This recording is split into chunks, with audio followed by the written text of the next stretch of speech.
Hello, welcome to Sensor School of Life Sciences. Today we shall discuss about Phycology Part 1. See, the study of algae is known as phycology. See, algae are the most important plants on this planet. We can say our life depends on algae.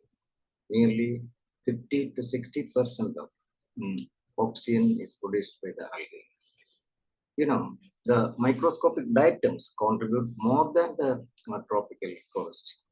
Details of economic importance of algae we shall discuss in the upcoming session. See, we can start. Algae are chlorophyll containing non-vascular plants whose body is a simple thallus.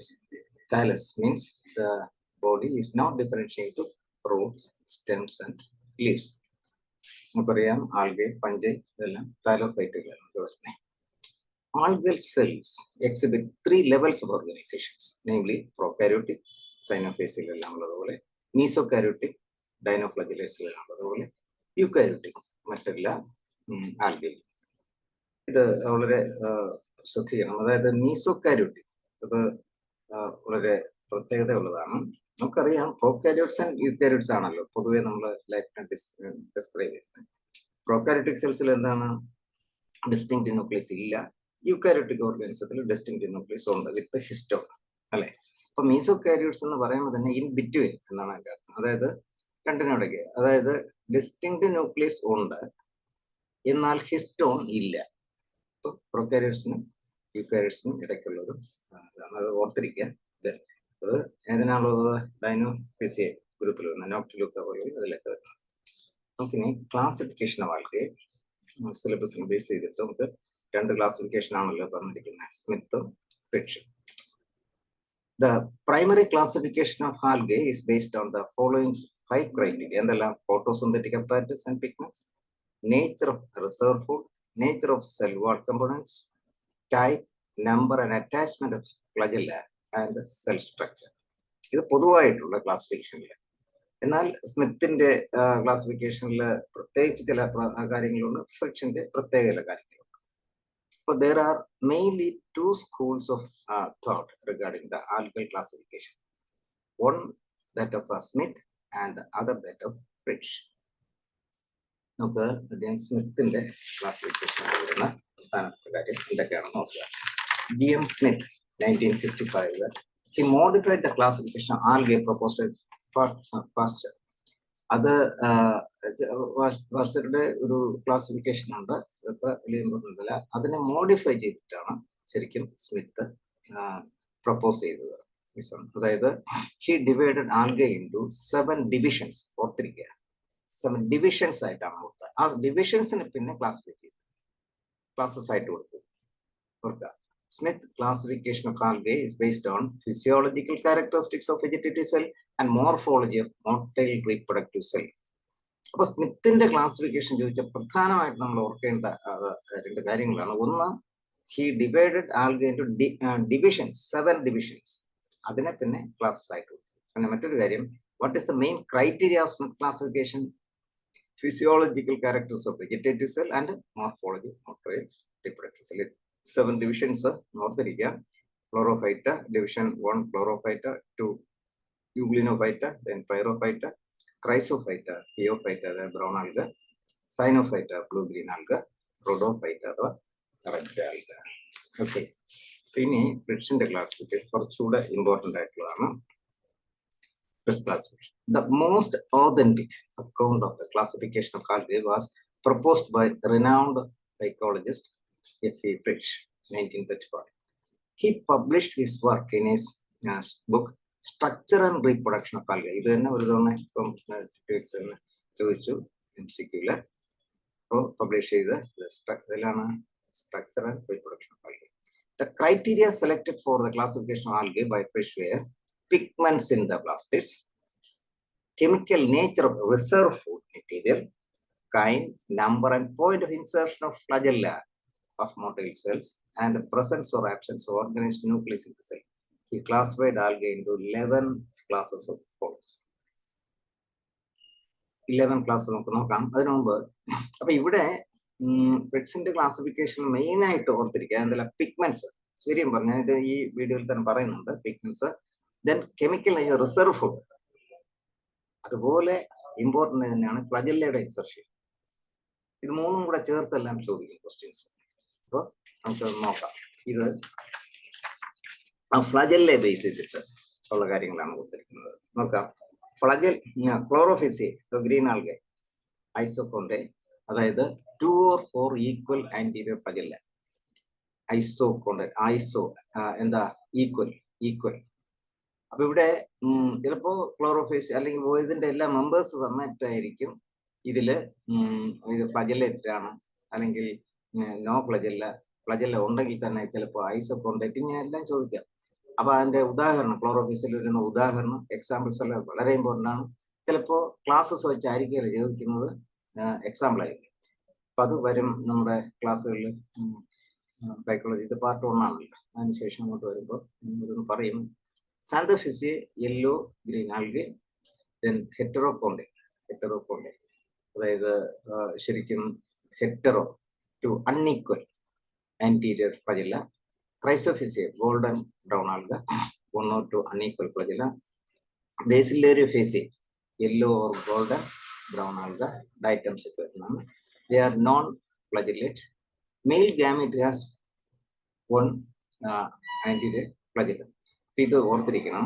അപ്പോൾ ജനറലായിട്ട് അതിനെ non ഫ്ലജല്ലേറ്റ് എന്ന് പറയുകയാണെങ്കിലും അതിന്റെ ഗാമേറ്റ്സിൽ എന്താ, mail gamete has 1 anterior ഫ്ലജല്ലം, ഓർത്തിരിക്കണം. അതുപോലെ ക്രിപ്റ്റോഫേസി, ഡൈനോഫിസി, പെരിഡിനി, then chloro മോണോഡിനി, then യൂഗ്ലിനോഫിസി. അതിൽ 1 ആണ് സാധാരണ, റെയർലി 2 or 3 ആന്റീരിയർ ഫ്ലജല്ല കാണാം. Piofacia brown alga, 2 unequal flagella present only in reproductive cell, only in reproductive cell. അപ്പോൾ ടോട്ടൽ ആബ്സെൻസ് ചിലപ്പോൾ ചോദിക്കും. ചിലപ്പോൾ ഇനി ഉണ്ടെങ്കിൽ തന്നെ അത് ഗാമീറ്റ്സിലാണോ ഇതെല്ലാം ചോദിക്കാം. 2 unequal flagella present only in ഏതിലാ, reproductive cells. Then റോഡോഫേസിയും സൈനോഫേസിയിൽ പൊതുവെ ആബ്സെൻസ് ഓഫ് ഫ്ലജല്ല, അത് ലോങ് ടേം മെമ്മറിയിലാക്കി വെക്കുക. ദെൻ ഓക്കെ, പിന്നെ അടുത്ത വളരെ പ്രധാനപ്പെട്ട ഈ ടേബിൾ വളരെ ഭംഗിയായിട്ട് പഠിച്ചിരിക്കുക. വരുന്നൊരു ക്വസ്റ്റ്യൻ ഡെഫിനറ്റ് ആയി ചോദിക്കും. അല്ലേ, important pigments reserve food in algae. അപ്പൊ ഞാൻ ഇവിടെ ഇത് 3 കാര്യങ്ങളും ഫ്ലജല്ലയും അതുപോലെ ഇവിടെ റിസർവ് ഫുഡും പിഗ്മെന്റ്സും ഫ്രിക്ഷന്റെ ക്ലാസിഫിക്കേഷൻ എടുത്തു പറഞ്ഞിട്ടുള്ളതാണ്. അത് തന്നെയാണ് ആവർത്തിച്ച് കൂടുതലും ക്വസ്റ്റ്യൻസ് ചോദിക്കുന്നത്. അപ്പൊ അതുകൊണ്ട് ഞാൻ അതുകൊണ്ട് തന്നെയാണ് ഫ്ലജല്ലയുടെ കാര്യവും ഇവിടെ റിസർവ് ഫുഡും അതുപോലെ പിഗ്മെന്റ്സും എടുത്ത് പറഞ്ഞിരിക്കുന്നത്. ശ്രദ്ധിക്കുക, ഇവിടെ classes, pigments, food reserve, example. Example വളരെ ഇമ്പോർട്ടൻ്റ് ആണ്. ഞാൻ പറഞ്ഞല്ലോ നേരത്തെ, എക്സാമ്പിൾസ് വെച്ചായിരിക്കും ചിലപ്പോൾ ചോദിക്കും. ചിലപ്പോൾ ക്ലാസ് തന്നെ തരണമെന്നില്ല, അങ്ങനെ ചോദിക്കാം, അല്ലാതെ ചോദിക്കാം. ഇതില് എല്ലാ എക്സാമ്പിളും തന്നിട്ടില്ല. എക്സാമ്പിൾ നിങ്ങൾക്ക് അറിയാമല്ലോ, ബാക്കിയുള്ളതും കൂടെ പറയും. ഏറ്റവും ഇമ്പോർട്ടൻ്റ് ആയിട്ടുള്ള കുറച്ച് എക്സാമ്പിൾ തന്നിട്ടുണ്ട്. സൈനോഫേസി നോക്കാം, എന്റെ പിഗ്മെന്റ്സ് ഏതൊക്കെയാ. അപ്പൊ സൈനോഫേസി എന്താണ്, മിക്സോഫേസി പറയാം അല്ലെ, ബ്ലൂ ഗ്രീൻ ആൽഗ. അപ്പൊ ക്ലോറോഫിൽ ഇതെല്ലാത്തിലും നോക്കി, പൊതുവായിട്ട് നോക്കി പഠിക്കാനുള്ള എളുപ്പമാർഗ്ഗം ഞാൻ പറഞ്ഞുതരാം. എല്ലാത്തിലും ക്ലോറോഫിൽ എ ഉണ്ട് കേട്ടോ, അതങ്ങ് ഓർത്തിരിക്കുക, ക്ലോറോഫിൽ എ ഉണ്ട്. ദെൻ അതർ പിഗ്മെന്റ്സ് ഉണ്ട്, പൈക്കോസൈനിൻ, പൈക്കോ എരിത്രിൻ, ബീറ്റ കരോട്ടിൻ, സൈനോഫേസി. ഇവിടെ സൈനോഫേസിയൻ സ്റ്റാർച്ച്, നമ്മളിപ്പം ഫ്ലോറിഡിയൻ സ്റ്റാർച്ച് അതിൽ റോഡോഫേസിൽ കാണുന്ന പോലെ ഇവിടെ സൈനോഫേസിയൻ സ്റ്റാർച്ച്, സൈനോഫേസിയൻ. പിന്നെ എക്സാമ്പിൾ അറിയാമല്ലോ, സൈനോഫേസിൽ കാണുന്നത് നോസ്റ്റോകോസിലിറ്റേറിയ, സ്പൈറുലിന, അനാബീന. ക്ലോറോഫേസിയ, ക്ലോറോഫേസിയയിൽ എയും ബിയും ഉണ്ട്, ക്ലോറോഫിൽ, അപ്പൊ ബി ഉണ്ട്. ദെൻ അതർ പിഗ്മെന്റ്സ് എന്ന് പറഞ്ഞാൽ xanthophylls, beta carotene. Then food reserve starch, അതിൽ പൈറിനോട്, പൈറിനോട് ഓർത്തിരിക്കുക, pyrenoid protein surrounded by starch അല്ലേ. പിന്നെ lycopene, lycopene. Example chlorella, chlamydomonas, volvox, വൈറോഗ്ര, ulva. Xanthophyceae chlorophyll A and E, മറ്റൊന്നിലും ഇവിടെ നമുക്ക് കാണാൻ പറ്റുന്നില്ല. അപ്പോൾ സാന്തോഫിസിയ യെല്ലോ ഗ്രീൻ ആൽഗെ, ഇതില് സാന്തോഫിൽസ്, ബീറ്റ കരോട്ടിൻ, ദെൻ ഓയില്, അത് ഇതിന് യൂണീക്ക് ആണ്, ഓർത്തിരിക്കുക. എല്ലാം ക്വസ്റ്റ്യനിൽ പ്രത്യേകം എടുത്തു. Oil containing which of the following algae have oil containing. as the reserve food. Then leucosin. Leucosin, അതായത് പിന്നെ ക്രൈസോലാമിനാർ എന്ന് പറയും. അതായത് ഇതൊരു കൈൻഡ് ഓഫ് കാർബോഹൈഡ്രേറ്റ് ആണ്, സ്റ്റാർച്ച് ലൈക്ക് കാർബോഹൈഡ്രേറ്റ് ആണ്. സ്റ്റാർച്ച് ലൈക്ക് കാർബോഹൈഡ്രേറ്റ് എന്ന് പറയുമ്പോൾ ഗ്ലൂക്കോസ് അവിടെ ലിങ്കേജ് തന്നെ സാധാരണ നമ്മുടെ സ്റ്റാർച്ച് ഉള്ളതല്ല. അതിന്റെ ആൽഫ ലിങ്കേജ് നമുക്ക് സാധാരണ ഉള്ള ഒരു ബീറ്റ ലിങ്കേജ് ഉണ്ട്. അപ്പൊ അതിലേക്ക് ഞാൻ പോകുന്നില്ല. എ കൈൻഡ് ഓഫ് കാർബോഹൈഡ്രേറ്റ് എന്ന് മനസ്സിലാക്കുക ല്യൂക്കോസിൻ, ക്രൈസോലാമിന, ഇവിടെ ചെറിയ botrydium etcetera, yellow green algae. Then phaeophyceae, ഇവിടെ ക്ലോറോഫിൽ, ഫിയോഫേസി ബ്രൗൺ ആൽഗ, എയും സിയും. അപ്പൊ എയും സിയും കാണുന്നത് ബേസിലറി ഫേസിലും ഉണ്ട്, ഫിയോഫേസിലും ഉണ്ട്. അപ്പൊ ഈ ഉള്ളത് ഏതിലാണ്? ഏതാ? സാന്തോഫേസി. ഒരിക്കൽ നമ്മൾ പഠിച്ചൊന്ന് ലോങ് ടേം മെമ്മറിലാക്കി വെക്കുക. ഞാൻ പറഞ്ഞല്ലോ, ഇത് വെരി ഇമ്പോർട്ടൻ്റ് ആണ്. ഫിയോഫേസിയുടെ സാന്തോഫില് ബീറ്റ കരോട്ടിൻ, ഗ്ലൂക്കോസാന്റിൻ ഇതെല്ലാം സാധാരണ മറ്റു പിഗ്മെന്റ്സ് ആണ്. ഇവിടെ reserve food laminarin, mannitol, mannitol കൊടുത്തിരിക്കുക. Then example sargassum, laminaria, macrocystis, ectocarpus, fucus, etcetera. Rhodophyceae, അതായത് red algae, chlorophyll and D, rhodo തെറ്റിപ്പോരുത്. അപ്പോൾ ഡി അവിടെ നമുക്ക് ചിരിക്കാൻ സാധിക്കും. Rhodophyceae D. അപ്പൊ ഒരിക്കൽ ലോങ് ടേം മെമ്മറിൽ ആക്കി വയ്ക്കാം. Then phycocyanin, phycoerythrin, rhodophyceae red algae. Then floridean starch, batrachospermum, polysiphonia, gracilaria തുടങ്ങിയതെല്ലാം ഇതിന്റെ example. Bacillariophyceae, yellow brown algae, ബേസിലറി face.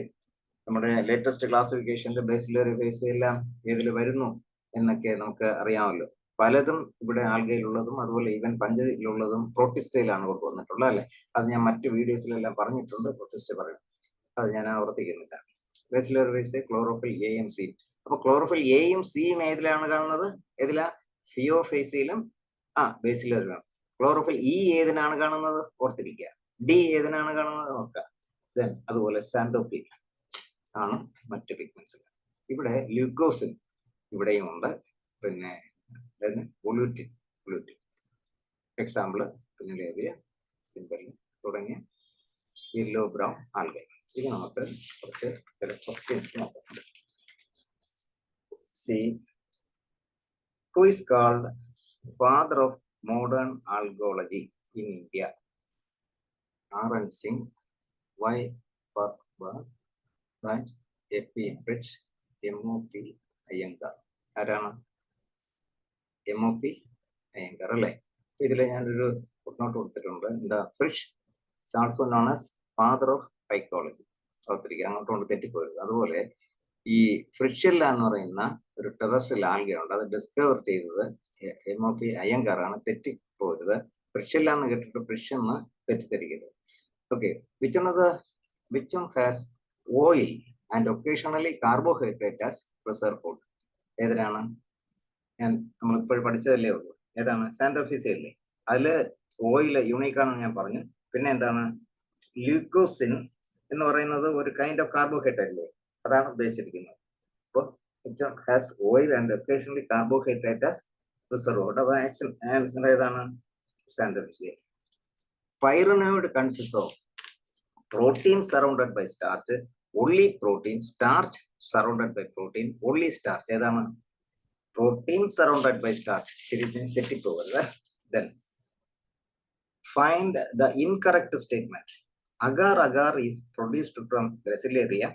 Chlorella is used in space food. Mannitol is the reserve food in Rhodophyceae. Mannitol ആണല്ലോ നമ്മളിപ്പോ കണ്ടല്ലോ. അപ്പൊ ഇവിടെ agar അഗാറിന്റെ കാര്യങ്ങളെല്ലാം നമുക്ക് economic importance last വീഡിയോയിൽ നമ്മൾ സൈക്കോളജിയിൽ പറയും. എന്നാലും ഇവിടെ നമുക്ക് ആൻസർ മാനിറ്റോൾ ആണ്. Then വീണ്ടും mannitol is the reserve food found in ഏതില? ഞാൻ പറഞ്ഞില്ല, എക്സാമ്പിൾ വെച്ച് ചോദിച്ചു. അത് ശരിക്കും മാനിറ്റോൾ ഏതിലാണ് കാണുന്നത് നമുക്കറിയാം. അപ്പൊ അതിന്റെ എക്സാമ്പിൾ പിന്നെ ഏതാണ്? അത് ഫിയോഫേസിലാണല്ലോ കാണുന്നത്, ഫീക്കസ് ആണ്. ഓക്കെ. ഇത് നെറ്റിൽ ചോദിച്ച ക്വസ്റ്റ്യൻ ആണ്. Which the following is the correct match of the algal group with reserve food? ഒന്ന് ആലോചിച്ച് നോക്കി. ബേസിലറി ഫേസ് ഏതിൽ വരും? ക്രൈസോലാമിനാർ വരും. ദെൻ സാന്തോഫിസി യുണീക്ക് ആയിട്ട് പറഞ്ഞു ഓയില് അല്ലേ. അപ്പൊ അത് തന്നെ പറയുമ്പോൾ നമുക്ക് രണ്ടെണ്ണം ആയി. ഇതാ എ അല്ലേ, 4 ബി 1 സി എന്താ ഫിയോഫിസി എന്ന് പറയുമ്പോൾ എന്താ ലാമിനാർ അല്ലേ. പിന്നെ റോഡോഫിസി ടോർഡിൻസ്റ്റാസ്. അപ്പൊ ആൻസർ എന്താ എ. ഓക്കെ, ഇതും എനിക്ക് തോന്നുന്നത് നെറ്റിൽ ചോദിച്ച ക്വസ്റ്റ്യൻ ആണ്. ഈ രീതിയിലുള്ളതെല്ലാം നമുക്ക് പ്രതീക്ഷിക്കാം. Chlorophyll pigment composition and the food reserves of some algal groups are given below. അതായത് പിഗ്മെന്റ്സ് ആകുമ്പോൾ ഫുഡ് റിസർവ്സ് തന്നു. Pigments 1 A and B chlorophyll, chlorophyll A and C. ഇപ്പൊ നമ്മൾ പഠിച്ചതേ ഉള്ളൂ, അതിലെല്ലാം വരുന്നുണ്ട്. Food reserve paramylon, starch, laminarin, glucose. ഒന്ന് ആലോചിച്ച് നോക്കി. Identify the correct combination of characters for the given group. ഓരോന്നായിട്ട് നോക്കിയേ. യൂഗ്ലിനോഫൈറ്റ 1 and A ആ കൊടുത്തിരിക്കുന്നത്, ശരിയാണോ നോക്കിയേ. 1 എന്ന് പറയുമ്പോൾ chlorophyll A and B, correct അല്ലേ. യൂഗ്ലിനോഫൈറ്റ അല്ല, ക്ലോറോഫിൽ എയും ബി അല്ലേ വരുന്നത്. ബേസിലൊരു ഫൈറ്റ എന്താ 2 and D. 2 എന്താ chlorophyll A and C, correct ആണ്. എ ആൻഡ് സി അല്ലേ. Then phaeophyte, then phaeophyta 2 and C. Phaeophyta എന്ന് പറയുമ്പോൾ എന്താ 2 phaeophyta A and C. Then A 2, അതായത് 2 A and C. Then C എന്ന് പറയുമ്പോൾ ഏതാണ് ലാമിനാർ, കറക്റ്റ് ആണ് ആൻസർ. പിന്നെ ഇത് തന്നെയാണ് എ അല്ലേ, ഇതും കറക്റ്റ് ആണ്. അപ്പോ ഇതുകൊണ്ട് ക്വസ്റ്റ്യൻസ് പ്രതീക്ഷിക്കാം. Name the algal group that contain predominating pigments, picoxanthin, laminarin as reserve food. Is a straight question. The Pheophase അല്ലേ. അപ്പൊ ഇനി വരുന്ന ക്ലാസ്സുകളിൽ നമ്മൾ ശ്രദ്ധിക്കണം. നമുക്ക് പ്രത്യേകിച്ച് ഇതിപ്പോ ക്ലാസിഫിക്കേഷൻ, പിഗ്മെന്റ്, റിസർവ് ഫുഡ്, പിന്നെ താലസ് ഓർഗനൈസേഷൻ, പിന്നെ reproduction, vegetative, sexual and sexual reproduction. അതിൽ പ്രത്യേകിച്ച് സ്പോർട്സ് ഒക്കെ വളരെ ഇമ്പോർട്ടൻ്റ് ആണ്, അറിയാമല്ലോ. അത് മനസ്സിലാക്കിയേ പറ്റുള്ളൂ. Then life cycle, haplontic, diplontic ഒക്കെ അറിയാമല്ലോ, അതെല്ലാം വ്യക്തമായിട്ട് മനസ്സിലാക്കണം. Then salient features of certain class നമ്മൾ കൊടുത്തിട്ടുണ്ട്. Cyanophyta, chlorophyta, xanthophyta, bacillariophyta, phaeophyta, rhodophyta. പിന്നെ എക്കണോമിക് കോർണേഴ്സ്. ഇത്രയും ആകുമ്പം അതിന്റെ MCQ ക്വസ്റ്റ്യൻസും പ്രാക്ടീസ് ടെസ്റ്റും എല്ലാം ആകുമ്പം ആൽഗയിലുള്ള ഏത് ക്വസ്റ്റ്യൻ വന്നാലും നമുക്ക് ആൻസർ ചെയ്യാൻ സാധിക്കും. If you like this video, please subscribe, like and share. Thank you.